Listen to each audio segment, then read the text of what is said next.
All right, men, welcome to today's episode of Strong Men, Strong Marriages, how to increase your self-worth in 3 simple steps. So look, a lot of times we battle with this idea of self-worth. Um, are we really valuable? Are we only valuable because we achieve or do certain things? A lot of us kind of fall into that trap. We'll talk about that today. Um, so what we're talking about today is how do you increase that self-worth in a way that is not about your accomplishments. Right. So, as a high achieving guy, that might seem kind of counterintuitive, but we're going to talk about how to do that today. So, my name is Mike Fraser, MD. I'm a psychiatrist and marriage coach, and I help high achieving Christian men have more intimate marriages. So, some wins from guys in my program this week, the Strong Men, Strong Marriages program. So, this is a big one when guys start taking ownership of their side of the marriage and changing their patterns of thinking, feeling, and acting. Often their wives will follow that example. And that's happening with guys in the program right now. That wives are taking ownership of their side of marriage problems and making adjustments. And we talk about like a dance, sort of when you change the dance steps, you invite your wife to follow and join with you. And that's happening. Okay. Guys are having improved communication with their wives. One gentleman shared that it's the most open that his wife's been with him in years. That's happening right now in the program. Wives are reaching out to connect with their husbands when they hadn't before, when the husband felt like, man, my wife never reaches out to me. Now the wife is reaching out. Okay. Guys are coming off of talking about separation to having regular date nights, and the wife looking forward to that, being excited for that. Both of them being excited for it. Guys are delivering their apology letter and really changing the dynamic of the relationship, owning their side, putting an end to the old marriage and starting a new one. For me, I've really been reflecting on this idea of my worth as a son of God, my kids as beloved children, and who I'm well pleased. So there's that verse when Jesus gets baptized that God says, "This is my beloved son in whom I am well pleased." Right, and we're going to talk about that today. But that's what we want to see ourselves as, that we're beloved sons of God, and He's pleased with us, not because we're accomplishing stuff or doing work for Him or whatever, but just because we're His kids and we can kind of rest in that. Okay. So right now, as far as your self-worth goes, you're probably trying to earn your self-worth. Okay? As a high achieving guy, this is what a lot of us have been taught. Hey, your worth, your value, it depends on what you do. It depends on what you accomplish. It depends if you're a hard worker. So we've kind of taken that to heart as high achieving guys. Yeah, I'm going to work hard. I'm going to achieve. I'm going to earn. I'm going to do a lot in my life, right? I'm going to push myself. You have a pretty low tolerance for laziness in yourself or other people. I know that's true of me. So at work, right? So you're always pushing, oh, how do I make more money? How do I get that achieve? How do I, get that promotion? How do I, become partner? How do I increase the revenue of the business? Um, you're pushing yourself to do more, with your family. Okay, like how do we optimize this? How do we optimize that? How do we, how do I do a better job as a husband, as a father?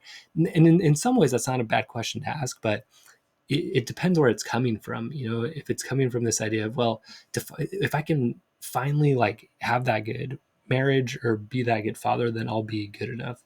Okay. Or, with church, where you're just like, okay, I've got to be the leader. I've got to make sure I'm doing everything. When I was in this mindset of like achieve, push, earn my worth. At church, I would make sure I was like volunteering for everything. And, if I got called to a leadership position, trying to like push and hit metrics and, do all the things that I thought I needed to do to be quote unquote a good church member or a good church leader. Okay. So Arnold Schwarzenegger just came out with this book, and it's called "Be Useful." And so he's a guy who definitely he's achieved a lot in his life, um, but I think we can take that in the wrong way. I think there's truth to that. That we do want to be useful, to feel you know, self-esteem, self-confidence. So we're going to split those up over these next couple of weeks. I'm going to talk about self-worth, self-confidence, and self-esteem. A lot of people group those into one thing, but to me, they're 3 different things. So self-worth, right? If we're trying to earn our value by what we do, we're in trouble. We're chasing something that just isn't achievable. Okay. Um, it's like trying to, uh, you know, trying to, catch a sunbeam or something, right? Like you chase it all the time, but you can't actually catch it. Okay. The other thing you're probably doing is beating yourself up for failures. So, oh man, I didn't make as much money as I wanted to this month, or I didn't, have this many people come to my church group, or man, I yelled at my kid again, and I can't believe I did that. Something's wrong with me. I got to do better. I got to do better. So this I have to do better is kind of a rejection of, you know, how you are right now. And I'm not saying like you never want to try to improve, you never want to try to be better. What I'm saying is, as far as if you're coming from a place where you think, oh, I'm not good enough now, and I once I'm here, like I'll be good enough. It's just never going to work. You're basically trying to hate yourself into loving the future version of yourself.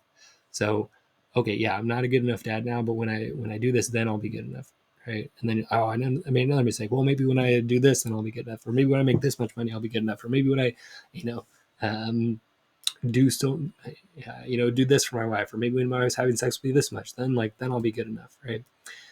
So there's this quote from some of the guys that I follow. Um, Used to follow more when I was more in this mindset, um, but they say stuff like, "Hell is meeting who I could have become and not being that person." Going to heaven, being introduced to who I could have become and not being that person. So it's just this idea of like, yeah, I got to push myself. I got to push myself. If I don't, man, yeah, that's going to be hell that I don't, reach my potential. Okay. So the reason why this doesn't work is the way you get there is the way you'll be when you get there. And here's what I mean by that. If you are, just, okay, yeah, like once I hit here, I'll be good enough. You're basically saying right now, I'm not good enough. So even when you hit that next milestone, it still won't be good enough because you've carried that mindset with you into the new level, the new accomplishment. Right? So here's another thing, guys. You can never quite do enough to feel worthy. Yeah, I'm going to say that again. You can never quite do enough to feel worthy. Achievement is not the path to self worth. Okay. Now, achievement can help with self confidence because self confidence is your confidence in yourself to do certain things, right? So, like, I'm confident now that I can record and produce a podcast, right? Why? Because I've done it hundreds of times now. Okay. So, I have confidence in myself that I can do that. Now, if I was chasing worth by doing that, okay, then I'd be like, oh, well, I want to, I'm not getting enough downloads on my podcast. And, the way I did it wasn't good enough. I didn't get enough response, right? And maybe when I get this much response, then I'll be good enough. So that's what I'm chasing, worth instead of confidence. You see the distinction there? And so one of them, yeah, I feel very confident that I can produce a podcast now, right? And I can feel good about that. Hey, like this is helping people. I'm happy about that. But if I'm like, oh, like my value as a human being is tied up in how this podcast goes, now I'm in trouble, right? So you can never quite do enough to feel worthy. Yeah, there's always a next level. So if you're always chasing, oh, when I get to that next level, like financially, with my family, with my work, with my relationship with God, like then like that's when I'll be good enough. That's when I'll be worthy. So, man, I used to carry this thought with me a lot that um, if I really did my best, I could do anything. And so if I'm not achieving it, it means I didn't quite do my best. So whether that was with sports, so I'd tell myself, well, if I practiced enough, I could, be a professional tennis player. Maybe that's true, right? I don't know. I didn't put everything into that. But the trick that I was playing on myself was it's always like, well, I didn't quite do enough, you know, or and this comes to with religious stuff too, where if we're thinking, okay, Jesus is going to cover me as soon as I do everything that I can, you can always look back and say, well, I probably could have done a little more right there, or I could have done that better, right? I didn't do that quite perfectly, so you're always lacking, right? You're always missing, and that, man, that kills self-worth, kills it. Okay. you always come up short. And so I've shared this before on the podcast, but I had a track coach that he said, "Hey, when you're running, imagine that there's a dog chasing you on the track." Now, this was very motivating to me because I had had a dog attack me and bite my leg and my head, and it was pretty traumatic. So picturing that, it does motivate you. Like, you do run faster when you're like afraid of what's coming behind you. You're afraid of not being good enough, right? It does motivate you to work hard and achieve. The problem is that dog never goes away. Okay, there's no finish line where that dog stops chasing you. As soon as you stop running, that dog's going to bite you. Okay, so that's why it doesn't work. Trying to get self-worth from achievement, it's not going to happen, guys. So what do we need to do instead? So step one is we need to go from being a spiritual orphan to a beloved son of God in whom he's well pleased. So this comes from the book Follow the Cloud by John Stickle. I'm really into it lately. Last week's podcast was kind of about some of the same stuff. But so he has this little like chart in the book that I'm going to share with you. So he says like a spiritual orphan versus a beloved son, like how do they operate or how do they see things in the world? So a spiritual orphan will see God as a master versus a beloved son sees God as a father. I think that's an important one because if we're like, okay, God has like all these standards that I need to hit. And if I don't, he's not going to be happy with me. And hopefully Jesus covers the difference, right? That's how I used to think about like my relationship with God and Jesus a lot versus seeing God as a father of like, oh, like I'm just a kid. Like I'm just a little kid to God. And he loves me just because I'm his son. Um, in my mind, I am picturing like I'm like a toddler and God's just like holding my hand and kind of teaching me and basically teaching me like how to walk. Like, hey, good job. Oh, like try again, when I fall down. That's how I'm coming to see God more and getting my worth there more. Like I'm definitely in this process of like spiritual orphan to beloved son, but as I'm resting more in this idea of being the beloved son, man, it's just so much better, so much better. Um, So living in fear versus living in freedom. So again, fear of that dog chasing you, like, okay, I've got to be good enough, or else people aren't going to love me, no one's going to like me, right? Um, I won't be good enough, so I'm going to be rejected. Versus living in freedom of like, no, hey, I'm already good enough, and God's going to do a work in me. He's going to invite me to do things. I'm going to try to follow that. Sometimes I won't. That's okay. God's still going to be there, right? He's still my father. Um, with our kids, we definitely invite them to do things a lot that sometimes they don't do, but it's not like we like send them to an orphanage because of that. We're still there for them. Same thing with God. So this one's a really good one. So a spiritual orphan will take care of himself versus a son of God, beloved son, will allow themselves to be loved. Man, that's a big one. And I'm just kind of starting to do that a little bit more. Even in the podcast, we talk a lot about being independent and not being needy and that sort of thing, which, look, there's definitely truth to that. And there's truth to the idea that we need to like allow ourselves to be loved. Let us feel God's love. Let ourselves feel love from other people. Give our wives the opportunity to love us, to be there for us when we need. Okay. Um, so yeah, a spiritual orphan will feel lonely versus a beloved son will feel wanted and accepted. There's a lot of times I feel lonely, even in my marriage and stuff like that. It's getting less right now that I'm focusing more on this. Um, Versus feeling wanted and accepted by God, wanted and accepted by my wife, by my kids, by my friends, you know. So it's moving. So in here too, he says, when kids get adopted, and I saw this. We had some friends that adopted some kids from Romania, and so they come from this really kind of wild, neglectful environment, and they come to like a very stable home with loving parents, financially very stable. Um, and the kids have a hard time accepting it, right? They reject it, they push away, they don't really accept hugs and kisses. It was saying they'd like hide food because why? Because they're used to scarcity, right? They're used to not having things. And so the parents just have to kind of stay consistent with them and be like, hey, no, like we have food. You can come get it whenever you want. And hey, I'm going to hug you and it's not going to mean anything bad, right? It just means I care. And it just takes time. The kid has to adjust and kind of test that out and feel it. And then eventually, yeah, okay. Yeah, like uh, I am loved. I am wanted and accepted. God is providing for me. One of the things I'm telling myself a lot lately is, hey, like when I have food, clothing, and shelter, I've got everything that I need. That's been a really powerful one for me because it's like, yeah, beyond that, what else do we really need? We don't really need anything. God's definitely providing that for me, plus way more. And so that's felt really good to remember that.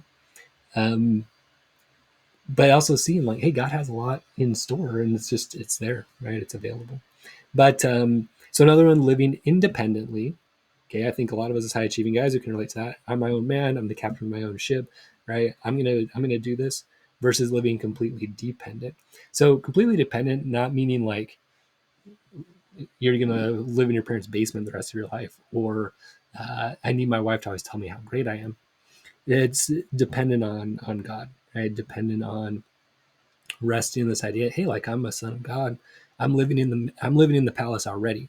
Okay, I'm in a great spot already, and God's going to invite me like one step at a time to grow and do a work in me to.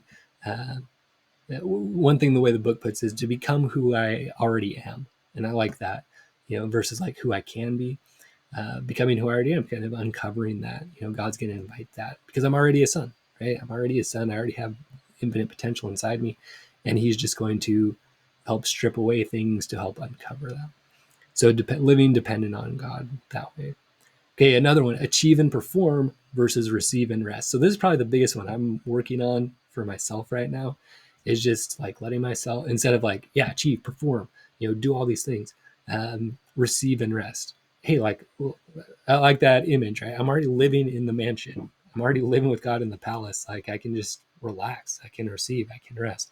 And, not just sit there and do nothing, but look for that next step of like what's God inviting me to do. Fortunately, I feel like I've God's been guiding me. I feel like I followed God into what I'm doing for my work, and now it's just okay. Like, what's the next step to help more guys with this? And I think, yeah, I think God's like preparing that for me in a lot of ways. So orphans will have a poverty mindset versus an abundance mindset. So poverty meaning scarcity. I need to achieve, I need to store, I need to hoard, right? Versus an abundance mindset of, hey, like I'm in the palace already. I've got everything that I need, right? Can I share with other people? Yeah, because I've got everything that I need. As I've been reflecting on this more, it's funny, with my money, I tend to just like hold it, right? I don't want to do anything with it. Versus now it's starting to loosen up a little bit. Like, hey, you know what? Maybe there are opportunities here to use money in a different way. Uh, Orphans tend to be skeptical versus fully trust. Yeah. So how do we make this move? How do we make this move to becoming a beloved son? Ask to feel it. Ask to feel God's love. Remind ourselves about it. The book "You Are Special" by Max Lucado, I'd recommend that one too. Where in that book, it's kind of a similar idea about trying to achieve and like get other people's approval to feel good versus going to God and understanding like He made us. And in the book, he says, you're special because I made you, and I don't make mistakes. Love that one. Love that phrase. Powerful. Um, so just reminding yourself of that. In that book, he says, "Hey, just come see me every day. Let me remind you how much I care." So it's a lot of that, and that's part of what we do in the program is try to get God's message for us each day. Um, so another thing, God has this message. He is, "Hey, this is my beloved son in whom I'm well pleased." Remember, God said that before Jesus did anything in his ministry. Right? He had not taught anybody. He had not done any miracles. He hadn't done anything, right? But God was still pleased with him. Why? Just because he was his son. He loved him because he was his son. He's so happy about him because he's his son. When if you watch parents with a toddler, like they're so amazed and so happy for the kid. Excuse me.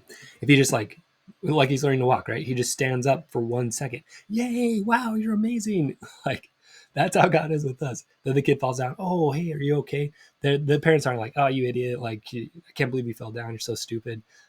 we talk to ourselves a lot that way, but that's not how God talks to us. Like, hey man, oh, it's all right, it's all right. Like, I've got you. We'll give you a hug. Hey, let's go again. Um, so yeah, so that's step one, right? Going to that beloved son mindset. Hey, I am a beloved son of God. He's already pleased with me, just because I'm his son. Okay. So step two is letting yourself be loved by others. So who do you feel like really loves you? Hopefully, reflecting on this helps you see, hey, like God really loves me. He really does.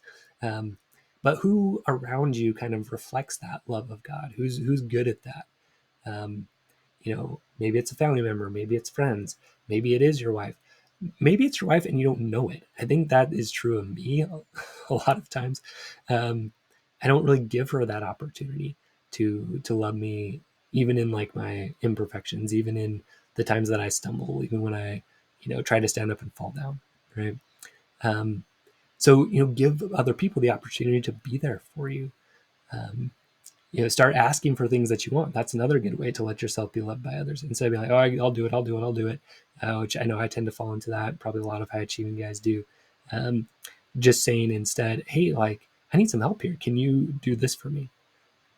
A lot of times what you'll find is people will be like, yeah, I'm glad you asked, man, you're always doing everything yourself.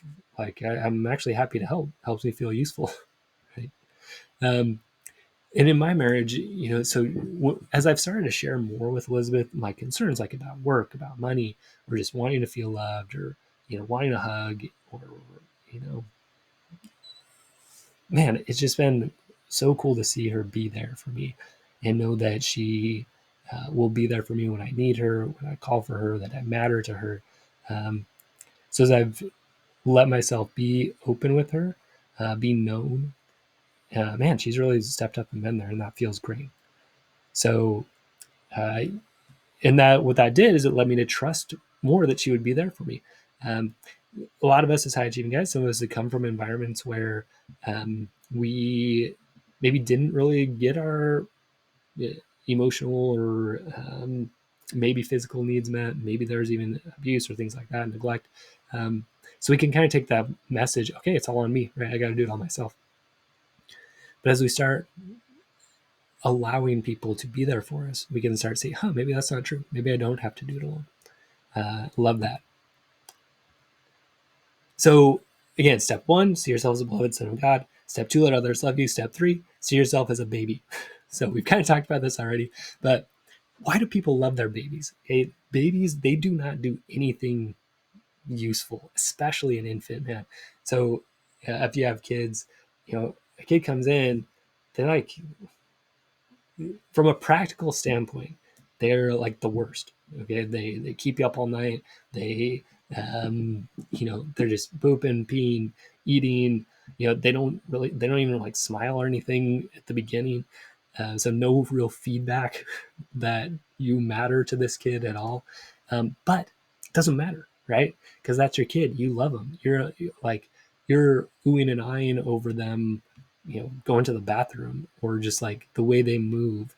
I'm just thinking about, the way kids move. It's just like, they flop around, their heads flopping everywhere. And instead of being like, oh, what an idiot, right? This kid can't even keep his head up. You're like, oh, it's so cute. Like, look at how this baby is. Um, you know, that's how we want to see ourselves, right? We love these kids just for being there. We're so impressed by whatever they do. As they get older, a kid colors a picture. It's doesn't look like anything, but you're like, oh wow, hey, great job, that looks so great, and you mean it, right? Because you're like, hey, look at this kid developing, and this is my kid. I love this kid, right? We love them just because they're ours, right? So try to see yourself that way. Like, we are God's babies, okay? And really, in the grand scheme of things, we're like barely babies. If we believe God's eternal, okay, we've been alive, however old you are that you're listening to this, 20, 30, 40, 50, 60, 70, even like 100 years. 100 years versus eternity, like, we're babies. We really are. And so, God loves you. He's rooting for you, right? He's there holding your hand. He's watching you fall, and he's not saying, "Oh, you're stupid." He's picking up. "Oh, hey, good job, great try. Like, let's try it again." That's how God sees us. We're like little kids to him. So see yourself that way too. So, and love and root for yourself in that way, instead of being like, oh, I should have figured this out by now. I'm so dumb, right? Just be like, hey, yeah, I'm learning. Did I mess up? Did I fall? Yeah, like that's okay. I'm learning. God still loves me. He's still there for me. Give yourself grace like you'd give a baby grace. It's not like, oh, look, you colored all the lines, you idiot. It's like, no, hey, good job. Look at all that good coloring you did. That's great. So why does this work? It's really the identity shift. So seeing yourself as God's son, like you're living in the palace, you're the son of the king, you've got everything you need, right? You're a prince. The prodigal son parable is a good one. So like the if you're more like the prodigal son that you've gone off and like done kind of crazy stuff, just know like God's doesn't really care that much. He's happy just when you come back and see him because you're his son, right? If you're maybe like the other son, which probably a lot of guys listening to this are more like that, where no, look, I'm doing everything. Look at everything I'm doing for you, God. Um, we miss out on that relationship with God and just like enjoying the time in the palace. Right? We're out in the fields all the time when we could just be chilling in the palace and feeling God's love for us. Not that you never want to work, right? We'll talk about that more later. But again, you can't work your way into feeling worthy and loved. Okay, um, that just comes from this, right? Knowing your identity as a son of God. So remember, God's there to support you, guide you, love you. He's never going to abandon you. Okay, that's one thing that comes across really clearly in the scriptures. He will not abandon you. We might go away from him, but he's not going to go away from us. Okay, he's like that father helping a baby to walk. Like we really are like that. We're just like little babies learning to walk, and God's there, guiding us, helping us. So what does that mean? It means you can relax and depend on God's love and the love of others and the love of yourself. Just relax, right? You're okay. Like you're living in the palace, you got everything you need. Okay. So as a review, stop trying to work your way into being worthy. Okay, it's not going to work. Just remember, you're a son of the king. You're a baby in that bigger sense of progression. God's there. He's smiling. He's loving you. He's helping you along the way. Okay? You're his beloved son. He's well pleased with you just because you exist and he made you. That's all you had to do for him to be well pleased with you. Just like your babies, they're rolling their heads around. When they start to crawl, you're like so happy. Oh, hey, good job. But I mean, if you tried to apply that to like the standard of an adult, you'd be like, you're just starting to crawl. Like that's stupid. You know, so stop treating yourself that way and start seeing yourself in this way of just a son that, man, God's pleased with you just because you exist. You don't have to do anything, and he still is pleased with you because you're his, right? And then get around people who show you love. Give your wife and others opportunities to love you and be there for you. Give them that chance. Okay. Um, I was reading something the other day too by the guy that wrote the book Lovable, kind of talking about similar things. And he said, yeah, like you can't become a human alone. I'm believing that more and more, that like we just need these relationships with other people. So do that, right? Get in a relationship with God, get in a relationship with people who really show love. And as a bonus, right, start seeing your kids in this way as your beloved kids and who you're well pleased no matter what. They don't have to do anything and you're pleased with them. Like you're just like overjoyed with everything they're doing. So I've started doing this with my oldest son. I've shared on this multiple times. It's been a little bit of a struggle with him, but mainly because of me, right? Mainly because I've been seeing myself in the ways that I'm talking about today of like, that's not enough. You should be doing better. Stop, like get off your butt and work, right? That's how I talk to myself and believe myself. So I took that out on him, right? And everything he did wasn't enough. And that has damaged our relationship. And that's on me 100%.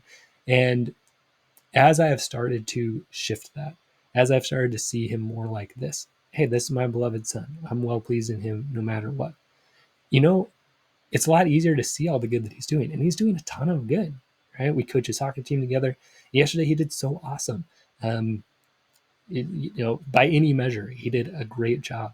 And why did he step into that? I think a big part of it was because, I mean, maybe not. Maybe I'm putting too much on myself, but I think a big part of it was he's like, I've really focused more in on sharing with him how much I love him and appreciate him and I'm pleased with him and what he's doing in his life. And when people feel that, they do tend to step up. Because when we're coming from a place of love, instead of the dog chasing us, we actually do better. It unlocks more for us, more potential. Okay.